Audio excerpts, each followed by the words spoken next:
Hello everyone and welcome back to our channel the legal saga.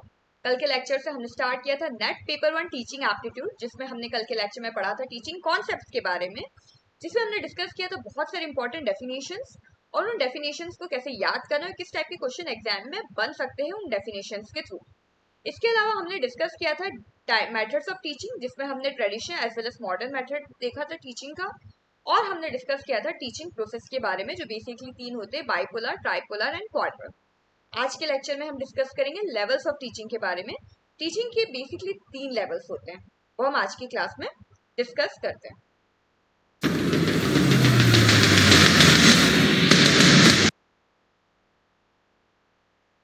So levels of teaching: RLT, ULT and MLT. RLT यानी reflective level, ULT understanding level and MLT memory level of teaching. तो one by one हम इसको discuss करेंगे।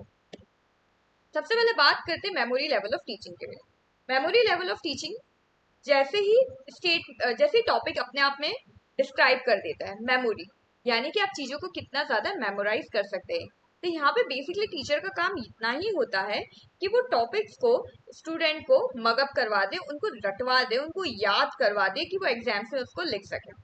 तो यहाँ पे 4 important चीज होती है। पहली है rapidity in learning, stability in retention, rapidity in recalling, useful for initial stage. तो ये जो इनिशियल स्टेज, जो प्राइमरी बच्चे होते हैं, उनके लिए ये मेथड बहुत यूजफुल रहता है उनके टीचिंग के लिए, क्योंकि बेसिकली वहां पे उनको अपने माइंडसेट को ना ही यूज करना होता है और ना ही वो इतने कैपेबल इनफ होते हैं कि वो चीजों को प्रैक्टिकल वे में इम्प्लीमेंट कर सके, समझ सके।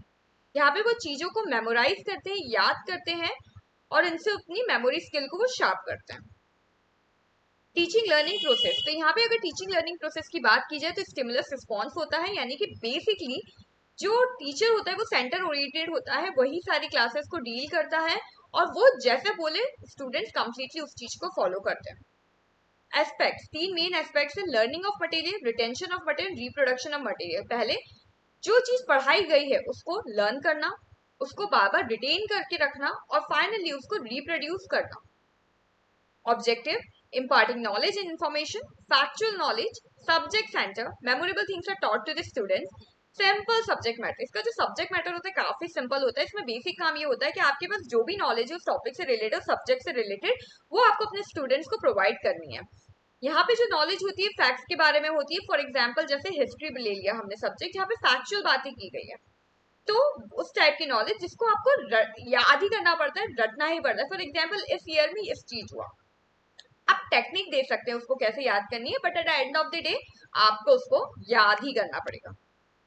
टीचिंग मेथड: तो यहाँ पे drill, review, revision and asking question. पहले रिव्यू कराया जाता है, फिर रिवीजन होते हैं बार बार, ताकि कि उसकी मेमोराइज बहुत अच्छे से हो सके, और चेक करने के लिए टीचर्स स्टूडेंट से क्वेश्चन पूछते हैं। Next is teacher role. तो टीचर का बेसिक रोल क्या होता है? टीचर काफी अथॉरिटेटिव रहते हैं और डोमिनेटिंग नेचर के रहते हैं यहाँ पे, क्योंकि उनको ही स्टूडेंट्स को इंस्ट्रक्ट करना पड़ता है। यहाँ पे स्टूडेंट्स अपना कोई भी माइंडसेट नहीं यूज करते हैं, क्योंकि वो कैपेबल इनफ ही नहीं होते, क्योंकि यंगर स्टूडेंट्स होते हैं, किंडरगार्टन, प्राइमरी स्कूल्स के स्टूडेंट्स होते हैं, और टीचर इनको जो बोले, जैसा बोले, ये कम्प्लीटली उस चीज को फॉलो करते हैं। Role of learner: role of learner is completely passive, जैसा टीचर बोले वैसा सही। इक्विपमेंट यूज: तो यहाँ पे टीचर डिफरेंट डिफरेंट इक्विपमेंट्स को यूज करते हैं, जैसे visual, audio visual, different models, charts, map, picture, television, radio, इस टाइप के इक्विपमेंट्स को यूज किया जाता है। Nature of motivation: extensive motivation होता है। एक्सटेंसिव मोटिवेशन का मतलब क्या होता है कि टीचर यहाँ पे स्टूडेंट को फोर्स करता है कि उनको पढ़ना है, उनको याद करना है, और ये इसी तरीके का मोटिवेशन उनको देते हैं कि उनको फोर्स किया जाता है कि तुमको पढ़ाई करनी है। अब ऑब्वियस की बात है, छोटे बच्चों को खुद से पढ़ने का तो कोई शौक नहीं चढ़ेगा, तो उस चीज को टीचर फोर्स करते हैं, पुश करते हैं उनकी बाउंड्रीज को, कि आपको इतना स्कोर करना है, अगर आप इतना स्कोर करोगे तो आपको अवार्ड दिया जाएगा, एंड स्टूडेंट्स फॉलो दैट।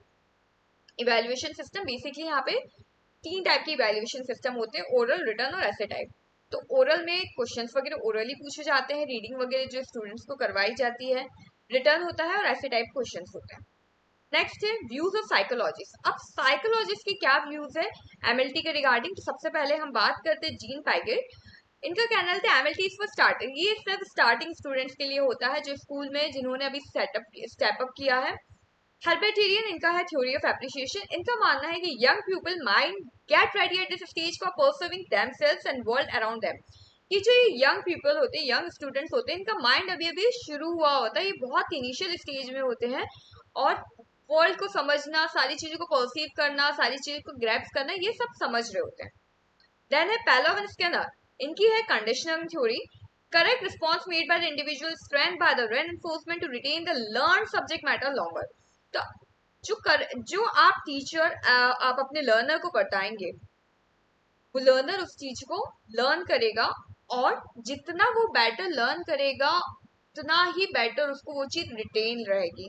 तो टीचर का मेन काम यहाँ पे ये रहता है कि वो किसी इस मेथड से उस चीज को इस तरीके से याद करवाए कि वो लॉन्ग लास्टिंग रहे। Next is Pavlov's classical conditioning. Mechanical process applied the memory level teaching correct learning by the student is awarded. तो यहाँ पे अवार्ड दिया जाता है, जो स्टूडेंट इसको करेक्टली याद कर लेता है, मेमोराइज कर लेता है, उनको अवार्ड दिया जाता है। Next is understanding level of teaching. Understanding level of teaching में मेमोरी प्लस इंसाइट होते हैं, यानी कि यहाँ पे आपको याद तो करना है, रटने वाली चीज अभी खत्म नहीं हुई है, बट इसके साथ आपको चीजों को समझना भी है। तो ये थोड़ी सी ना मास्टरी होनी चाहिए सब्जेक्ट में कि आपको याद भी है और एज वेल एज आपको उसके बारे में इंफॉर्मेशन भी और प्रैक्टिकल नॉलेज भी है। यहाँ पे प्यूपल को अंडरस्टैंड किया जाता है, जनरलाइज बताया जाता है, प्रिंसिपल फैक्ट्स बताए जाते हैं, उसके अलावा कुछ छोटे मोटे एप्लीकेशन बताए जाते हैं। यहाँ पे अपॉर्चुनिटीज मिलती है स्टूडेंट को कि वो अपने आप के इंटेलेक्चुअल बिहेवियर को डेवलप करे। टीचिंग स्टैंडर्ड यहाँ पे हाई हो जाते हैं कंपैरेटिव टू द एमएलटी, और cognitive abilities and mental development जो होता है स्टूडेंट का इस लेवल से स्टार्ट हो जाता है। ऑब्जेक्टिव बेसिकली दो ऑब्जेक्टिव इसके, सबसे पहला है understanding of instructional message and दूसरा है proper procedure for execution and implementation. तो टीचर का यहाँ पे जो काम होता है वो होता है इंस्ट्रक्ट करना, लर्नर का काम होता है इंस्ट्रक्शन को फॉलो करना, और इसके अलावा पहले से ही एक प्रॉपर प्रोसीजर डिसाइडेड होता है, उस प्रॉपर प्रोसीजर को आपको फॉलो करना होता है, इम्प्लीमेंट करना होता है। नेक्स्ट टीचिंग मेथड, यहाँ पे लेक्चर मेथड यूज किया जाता है, डिस्कशन मेथड, इंडक्टिव और डिडक्टिव मेथड और एक्सप्लेनेशन मेथड को यूज किया जाता है। टीचर नॉर्मली क्लास में आते हैं, लेक्चर्स देते हैं, उसके बाद वो डिस्कशन करते हैं। यहाँ पे टू वेज होता है क्योंकि स्टूडेंट भी यहाँ पे क्वेश्चन पूछते हैं, क्योंकि यहाँ पे वो कैपेबल इनफ हो जाती है चीजों को समझने के लिए और उनके पास प्रैक्टिकल एक्सपोजर होने लगता है। फिर टीचर को उनका एक्सप्लेन करना, स्टूडेंट्स एज वेल एज अपना एक्सप्लेनेशन, अपना पॉइंट ऑफ व्यू भी इस मेथड में देते हैं। क्लासरूम क्लाइमेट, क्लासरूम का क्लाइमेट काफी मोटिवेशनल होता है, एक्सट्रेंसिव और इंट्रिंसिक, दोनों ही टाइप के मोटिवेशन होते हैं। तो एक्सट्रेंसिव मोटिवेशन में क्या होता है, जो उनके एक्सटर्नल गोल्स होते हैं स्टूडेंट के, उसके थ्रू उनको पुश किया जाता है, और इंट्रिंसिक में उनके इंटरनल स्टिमुलेशंस को पुश किया जाता है कि आपको इतने मार्क्स लेके आने हैं। और एक्सटेंसिव इन द सेंस उनका एक्स्ट्रा गोल क्या है कि उनको लाइफ में ये करना है, तो उनके लिए सब्जेक्ट में उनको अच्छा होना पड़ेगा।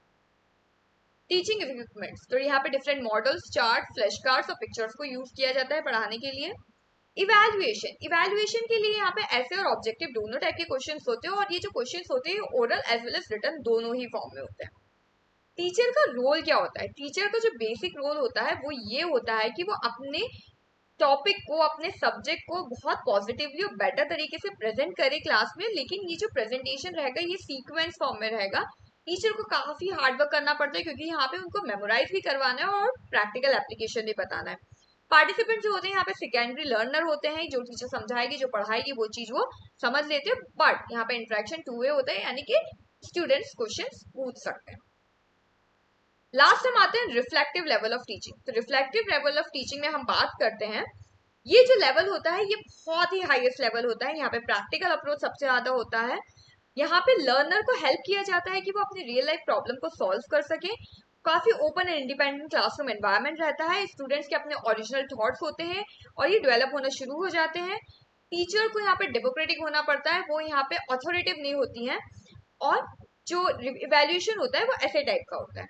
उसके मेरिट्स होते हैं, learner centred, interaction between teacher and learner होता है, और ये लेकिन ये जो मेथड होता है ना हायर क्लासेस या फिर कॉलेज स्टूडेंट्स के लिए ही एप्लीकेबल रहता है। इसके लेकिन दो डीमेरिट्स है। दो डीमेरिट्स ये है कि ये जो मेथड है ये सिर्फ और सिर्फ मेंटली मैच्योर चिल्ड्रन के लिए ही है, यानी कि जो बड़े बच्चे होते हैं सिर्फ उनके लिए है। और दूसरा, study material is not organise, कोई स्टडी मटेरियल ऐसे ऑर्गेनाइज वे में नहीं होता है। जस्ट टीचर आते हैं, they give the lecture, you understand, you ask the question, you discuss and it's done. Okay, So this is all for today's class. I hope you liked the lecture. Do follow, share and like and subscribe our channel, The Legal Saga. See you in the next class.